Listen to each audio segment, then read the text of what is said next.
What's up, guys? Welcome to Whiskey. My name is Jeff. This is a channel where I have my thoughts and opinions on a specific whiskey, and if you stick around to the end, I'll be giving it a score as well. If that sounds interesting, hit subscribe down below. And with that out of the way, why don't we jump into our review? Today, we're looking at Compass Box, the Spaniard. Stick around.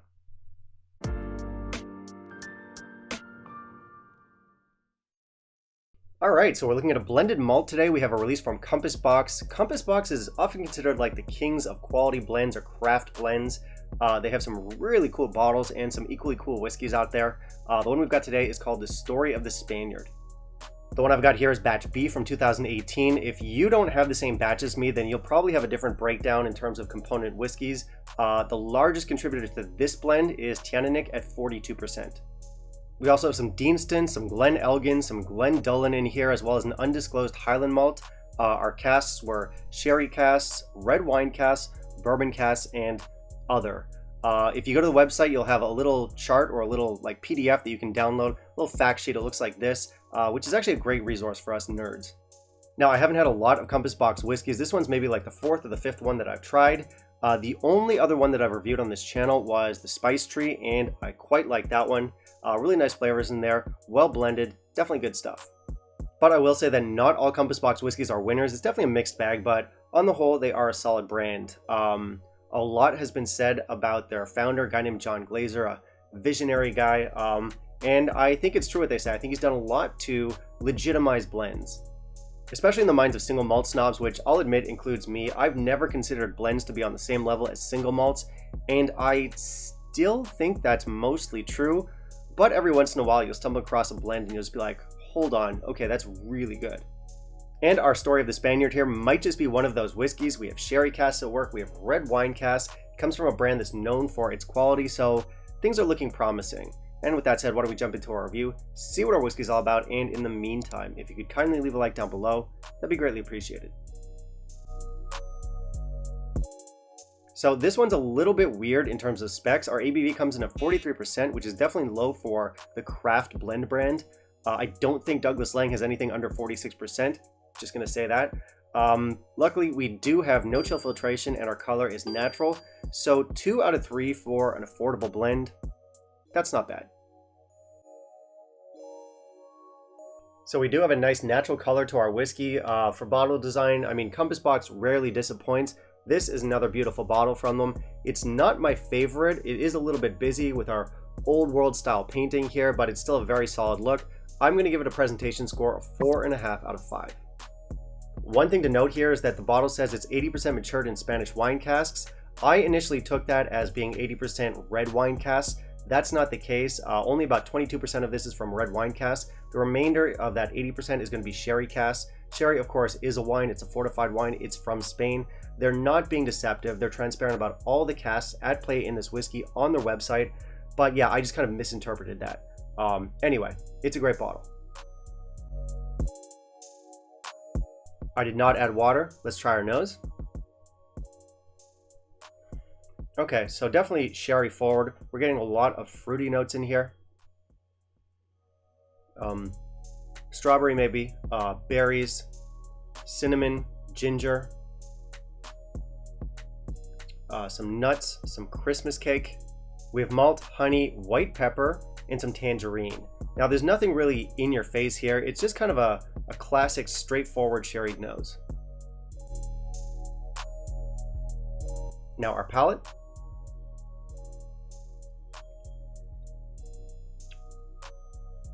Okay, bit of a light mouthfeel, sweet up front. In the palate, we start to get that red wine influence. It's mixed in there with the sherry. Some bitter roasted nuts in there to sort of counterbalance the sweetness, but it's still a very sweet whiskey. We have berries, baking spices, fruit pudding, almonds, apricots, and then some tangerine again. Now our finish.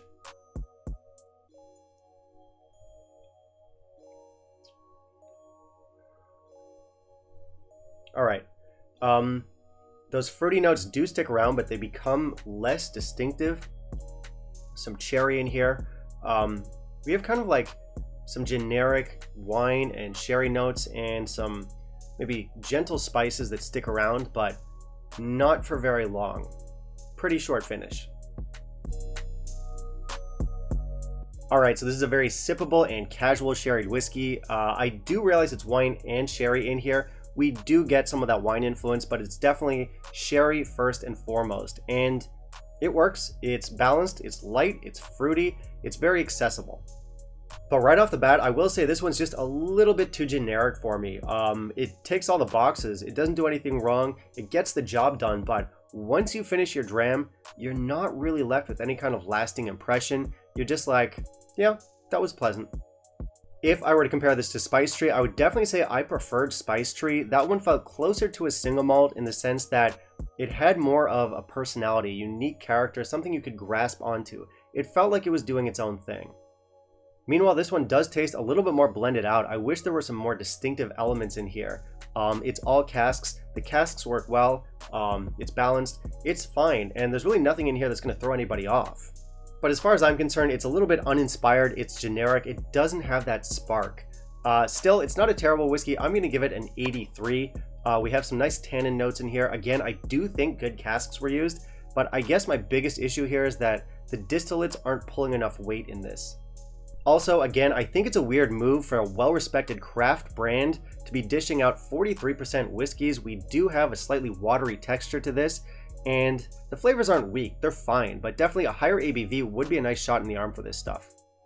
So I like it, I'll drink it, I'll enjoy it, I'll finish it, and then I'll probably forget about it. I do wish this was a little bit more inspired. It's not exactly brimming with personality. Again, it is pleasant and easy.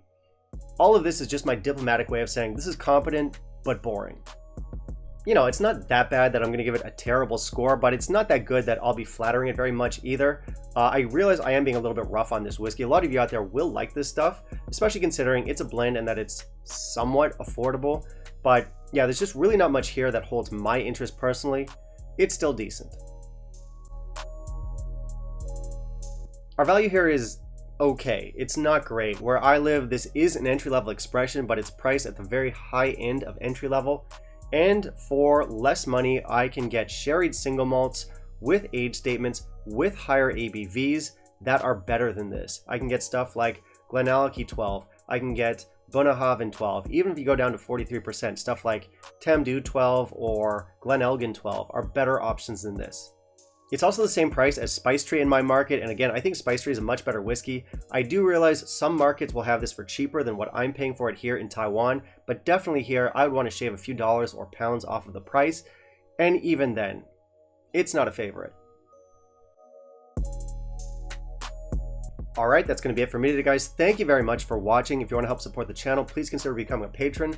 Otherwise, you can like, comment, and subscribe. Always appreciated. Now, I do want to hear from you. How did you guys feel about our Compass Box Spice Tree here? Did you like it? Why or why not?